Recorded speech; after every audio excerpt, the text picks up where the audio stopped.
Chapter 16. First Tour of the Land. In their private life, then, the young queen and the older king found their preferences congenial. Jadwiga was as simple in his tastes as Jadwiga, as unostentatious, as eager to practice the self-denial and fasting prescribed by the church. However, since in public a brilliant effect counts, and since his imagination envisaged a dramatic expression of the magnitude of the royal function, the Lithuanian liked to travel accompanied by thousands of knights. Nor could his or their apparel or the trappings of their horses be too richly ornamented. And particularly on this first tour of the realm, the progress must be attended by all possible splendor. Not only the kingmakers of Little Poland and the immediate royal retinue, but troops from Krakow and Sandomir would accompany him. The entire court machinery and the cooperative activity of Krakow's guilds and merchants were set in motion to secure for the cavalcade an appearance that would fill the eye. Armorers, tailors, shoemakers, saddle makers, sword makers, silver and goldsmiths, jewelers, who had not a feverish part in the outfitting. Apothecaries and caterers of all sorts of supplies assisted, and a flock of useful workmen pressed for places in the train. Jadwiga, despite the tragic weeks culminating in her supreme renunciation, and despite her daily distressed concern for her mother and Mary, was strong and eager for work. As for Jadwiga, he lived on action, and although in those days a man past 30 was accounted already old, he felt young. They arranged the affairs of their separate courts and personally attended to details of the preparations for the formidable journey. To his jeweled coat of mail and silver helmet, the new king added his favorite sword, whose hilt was set with turquoises and rubies. And Jadwiga aided her women with the filling of the clothes chests and the carved ivory boxes holding her smaller necessities. The little traveling altar which she had brought from Buda would go with her. They faced 4 months of continuous visiting and celebrating, of successive audiences and conferences, for they could scarcely hope to return home before August. They would stop in the royal castles, or in abbeys or chateaux of the nobles, all of whom were obliged to give hospitality to the ruler and his suite, who, however, furnished or paid for the food. When all was ready and the historic procession wound its way down Wawel hillside, the magnificent appearance of the royal pair and their knights, the sweeping caparisons of the horses, and the multicolored costumes of the accompanying groups made an imperial picture. Bells sounded, and the capital rang with cheers as they passed along Castle Street and made the tour of the marketplace. After the events of the past few weeks, people had felt that all emotion was exhausted, but it welled afresh as the added picture expressed the reality of the union. What development might Krakow not expect under the protection of the combined power symbolized in this pageant? Then the glitter and the glory passed out through the city gate, and the Jagiellonian review of the realm had begun. Small wonder that excited throngs all along the way pressed to see this procession. Here was the most beautiful, the most holy, and also the saddest queen in the world, the little queen who had given them her heart. And beside her rode the wolf, the infidel, now tamed and become Christian because of her. The people recognized and loved poetry. Here was living poetry. This was one aspect of the moving picture. Another was the practical one, made up of succeeding scenes in which the royal pair received oaths of allegiance, confirmed privileges, or gave rewards. The journey across small Poland was a jubilant success. But in Great Poland, where searing memories of Lithuanian invasions had not yet had time to cool, and where resentment over the failure of Zamowitz's candidacy still smoldered, the way was not so smooth. Only considerably later did the nobles of Great Poland receive the concessions now granted to those of Small Poland. Concessions too generous, for they meant increased independence to the aristocracy.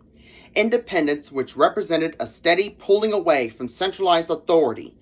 Such grants testified to the progress of that movement to curtail the power of the crown, which was to prove so disastrous to this Slavic country. Jadwiga's father, King Louis, had yielded earlier to similar demands in order to gain consent to the Angevin succession. Among other things, he agreed, in the Pact of Casa in 1374, to exempt the nobles from all taxation except 2 Polish groschen per hide of land, and to compensate them for all military service given beyond Polish borders. Now Jadwiga further limited the monarchical power by freeing the nobles of small Poland from their ancient responsibilities toward royal fortresses and royal castles. But more revealing than an account of grants and vows is a love story that has run down the centuries, which grew out of the visit of the king and queen to Gniezno, the venerated cradle of the Polish kingdom. When they arrived, following customary ruthless practice, their retinue fell on the country, seizing the cattle and goods of the peasants for their needs. The unhappy peasants came weeping to complain of this spoliation, and demanded restitution. Struck by Jadwiga's emotion, Jadwiga went himself to investigate, and did prompt justice. "Be consoled," he said to her on returning. "I have given back to these poor people their possessions." "Yes," replied the queen, "but who will give them back their tears?" She knew the meaning of tears. By Eastertide, they had reached the northwestern part of Poznan, which on this occasion outdid itself in the solemnity of its pre-resurrection services and the joyousness of those of the resurrection Sabbath. This was Jadwiga's first participation in the elaborate Catholic Easter rites, and though he found it difficult clearly to understand their varied meaning, their mysticism stirred his imagination, for he had imagination and a sensitiveness quickly responsive to beauty. This had made him always alive to the loveliness of the out-of-doors, to the singing of birds, and to the silences of his dark northern forests. During these days, Jadwiga described to him Easter celebrations at Buda, with their accompaniment of elaborate gift-giving. For Easter, more than Christmas, was the gift-giving festival. As a girl, she had prized most the yearly white lamb the shepherds had brought her. Jadwiga was intensely interested in what she told him of her country, for Hungary now was his most important ally. And for a like reason she listened eagerly to the continuous unfolding of the story of Lithuania. Glimpsed pictures of that idolatrous worship the cross was soon to sweep from the land both fascinated and repelled her. At this time of the year, priests foretold what the harvest would be by making sacrifices on altars of the fire god, Perkinas, altars which stood under the largest oak trees of the forest, and were tended by white-robed virgins. The most solemn part of the springtide ceremony was conducted by the high priest, rarely seen, who sacrificed a pure white horse in the presence of the people. For this rite, he himself wore white raiment and a 3-cornered hat on top of which shone a golden ball. However disrupted Lithuania might appear to be, there was union through this white-haired high priest of the eternal fire, and the formidable hierarchy under him. He dwelt in the deep forest near the highest sanctuary of Perkinas, from whose oak-enclosed square he sent out his commands inscribed in a kind of runic lettering on crooked staves, which the priests carried. The fire altars were insatiable, at times demanding even human sacrifices. Insatiable, too, were the coiled serpents. From Perkinas, the order of gods descended, gods of moon and stars, waters and winds, birth and death, and reincarnation after death, on down to strange, restless, ever-present, or ever-distant spirits called Lams, a blend of elf and troll, witch and nixie, with whom every child and grown-up lived most intimately. Jadwiga's tales of the pranks of these Lams, who were as changeable as the weather, were inexhaustible. He himself had discarded pagan and adopted Christian beliefs, but that there was still confusion in his mind was proven by an incident of this journey which caused no little amusement. In Plock Cathedral, in Mazovia, where a religious spectacle was in progress, the king asked what a certain image represented, and on being told, "The Christ," he replied, "I will light a candle for him." Shortly after this, he inquired about another representation. That, he was told, was the devil. Equally responsive, he again said, "I will light a candle for him," whereupon a priest, crossing himself, quickly cast the unholy candle forth from the cathedral and tried to make clear to the royal mind his reason for doing so. Just before leaving Krakow, Jogailo, with Jadwiga's consent, had sent his trusted brother Skiergailo from Poland back to Lithuania, where his half-brother Andrew was conniving with the order. The situation in his homeland, which was perennially disquieting, had become alarming. Angry Duke Leopold had not been idle in Vienna, and when Prince William had addressed a letter to all Christian rulers of Europe, asking them to join with him in Austria in an effort to punish Jogailo for the rape of his promised bride, the Teutonic Knights had been quick to reply sympathetically. They and Austria, along with certain German and Russian princes, had made a punitive alliance, and both the order and certain Russian princes who feared the Grand Duke's increased power had crossed Lithuanian borders. Anxiety because of this and other news made the king and queen decide to return as soon as possible to the capital. When they reached it, in August, they found the danger dramatically averted. An event unforeseen by them, an event beyond their borders, had broken the back of the alliance. That event was a further success of the Swiss in their struggle for independence.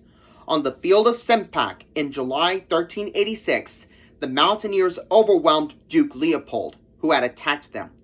William's father was killed, and though the Swiss lost but few, 2,000 soldiers and 700 of the first knights of Austria lay dead on the battlefield.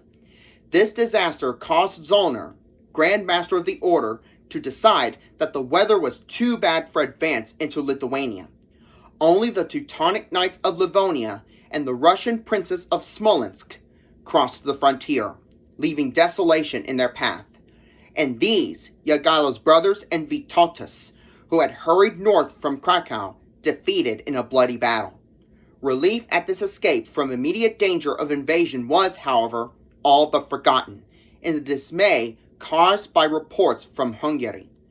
There, Elizabeth, worn out physically and mentally and powerless to avert approaching tragedy, had decided to go with Mary to Croatia, where Nicholas Gara thought the presence of the two queens would quell the rebellion that had been seething there ever since the murder of Charles. After that, they were to make a recuperative visit to Gara's castle in Dalmatia. Elizabeth started with him and Mary, and but a few attendants, in the famous gilt coach for the south. At Diakovar, they were suddenly surrounded by Croats. Most of their attendants deserted, but Nicholas, to the end the loyal defender of King Louis's family, leaped onto one of the carriage steps to protect the queen with his body. A swift sword decapitated him, and his head was thrown into Elizabeth's lap. With lifted hands, she implored John Horvathy, leader of the plot, to spare Mary and let herself alone suffer for the crime. But Horvathy remained unmoved. He intended to turn both women over to Margareta, Charles's widow, and to establish her son on the Hungarian throne. So he took his royal captives to Krupa prison in the Leker Mountains, and later on to Novigrad. From there he planned to conduct them to Apulia, where Queen Margareta had demanded they be brought to her alive. The Venetians, however, had no intention of permitting the union of Naples and Hungary, and they began bombarding Novigrad from the sea. And as a warning to this attacking fleet, the Queen Regent was brutally murdered in Mary's presence. Mary was held a prisoner, while Sigismund, who throughout had been slow and ineffective, was with his army now trying to reach her. Jadwiga, like a ship driven between gale and gale, tried desperately to steady herself. Her beautiful, her gay, her adored mother gone. What terror and anguish must have filled those last hours. What terror Mary must still hourly be suffering. What an ending to Louis's hopes. What a close to the happy, promising years at Visegrad. She hung her room in black, covered her bed with black. Midnight and dawn found her on her knees before the Madonna in her chamber. She prayed too for William, mourning the death of his father.